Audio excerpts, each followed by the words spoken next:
Let's get into the Forest. Let's get into the Forest here. Okay, Because I got a bet that I wrote down. Nottingham Forest plus 850 to be relegated. Wow. Relegated. They're all of a sudden they're going to be playing. Okay, maybe they play their B squad in UEFA in Europa Conference League, but I don't think it's going to be like that. We saw a couple years ago Newcastle was thrown in the Champions League, and they just didn't really have the depth to deal with Champions League and Premier League. And maybe some of this is going to depend on how they're managed in non-league games. But you just look at Forest and what this team is. It's not a ton of depth. They added a couple Brazilians. They haven't really added too much else yet. They added Dan Ndoye from Bologna. He replaces Alanga, which is fine. They're still looking to add another midfielder, which okay. We have the situation with Morgan Gibbs-White where, I'm sure you saw on Twitter that the video of Gibbs-White re-signing with Nottingham Forest and him like being forced to say that with the owner of the club next to him with him behind his back kind of a thing. But you just look at their team and they didn't have a ton of injuries last season. So they didn't really have to go deep into the bench. I mean, you look at the defenders outside of Milenkovic, Murillo, Nico Williams, Ola Aina.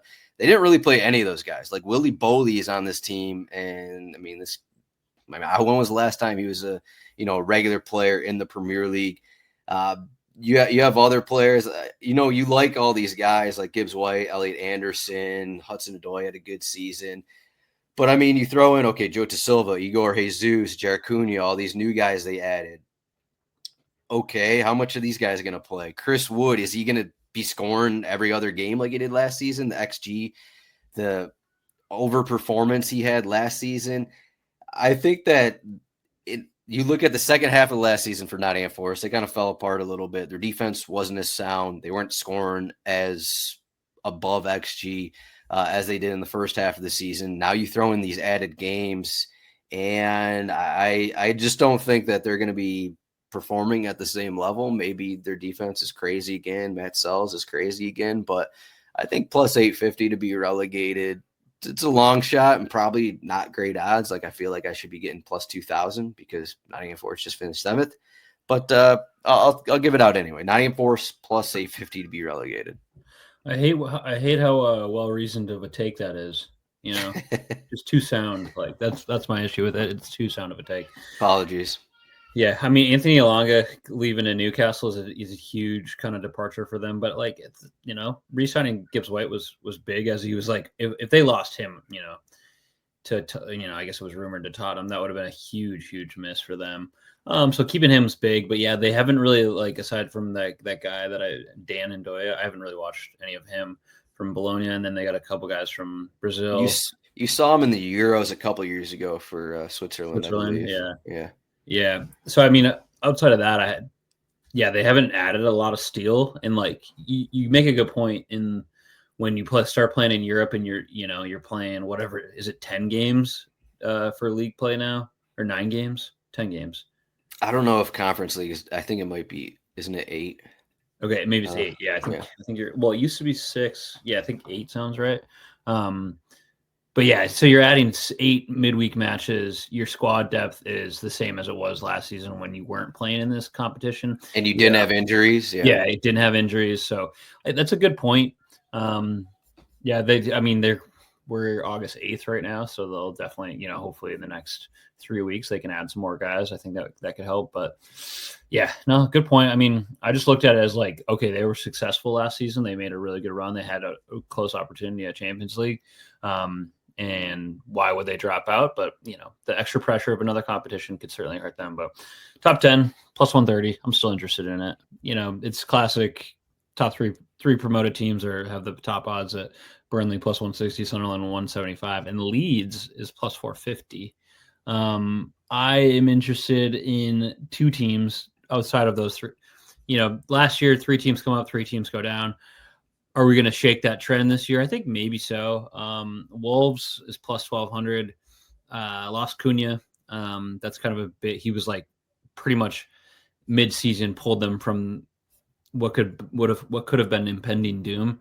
And then the other one, so that's plus 1,200. I've said this before on our futures podcast. Like every season, I'm kind of coming in and being like, yeah, Wolves might go down.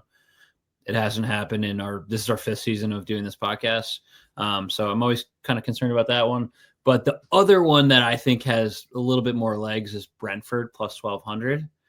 They've got as we know, they've got a great organization. They stayed in place. Losing Thomas Frank to Tottenham, I think, is a really, really, really big miss. And again, they lost, I think, was a Norgard to Arsenal. They lost a couple other guys, like their front line essentially from the past 2 seasons is completely gone, or will be gone by the time we start the season. So that's a huge, huge miss. So they lost front line, Norgard. The back line's okay. I'm just a little bit concerned, but it wouldn't be out of the realm of possibilities to see that, like, similar to Brighton, they're just run well, where they get people in the right places and they make good decisions. So I don't know. I like the plus 1,200 for them to be not. I guess that's actually to finish last. That's not to be relegated. So the odds are probably closer to like maybe 600. Would be my guess. I have to look that up, but an interesting team to consider for a relegation bet.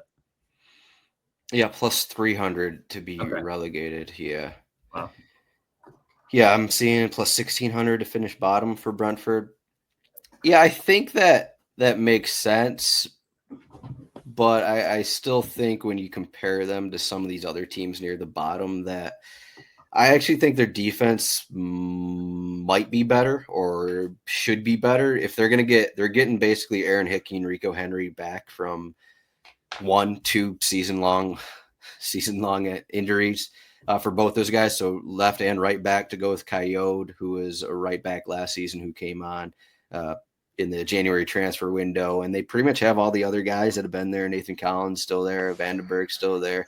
So they have those guys. They lost important other guys, but Thiago, their forward, they added last season. He missed most of the season through a variety of ailments. If they lose Wissa, that's a problem.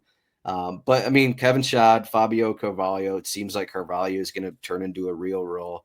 I still think they have like the base of players, and they have Edwards, their former set piece coach, turned manager. So he's familiar with the team. He's familiar with how Frank ran the team. So I don't think it's going to be like too massive of a jump down.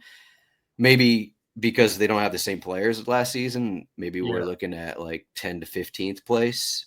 But I think I would be surprised if they are one of the teams relegated, because I still think they're just overall their sound defense and overall squad is better than at least 5 other teams, I'd say. Yeah, you know who they should buy for £50 million? Darwin Nunez, Harvey Elliott. He's been in the talks for Tottenham, hasn't he? Yeah, in like the Bundesliga, but I'm selfishly just that guy would shine at Brentford, I feel like. Yeah, he'd still. I mean, I guess he'd go on the right wing, but like Damsgaard is kind of in that role of kind of what Harvey Elliott does to an extent. Granted, maybe throw both those guys in there. Yeah. But who did you say? Damsgaard. No. Before, who did you want to ask? Who you know who they should sign? Who did you say? Darwin. Oh. I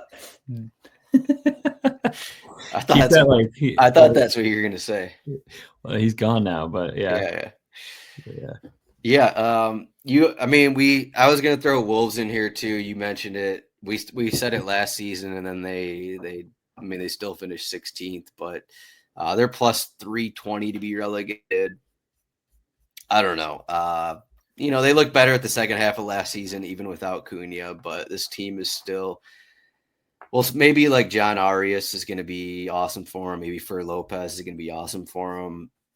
This is a team where you look at it, it's like, okay, sound defense, because, they play defense. They have some good players, but no one like jumps off the page. So it's kind of why you want to bet against them.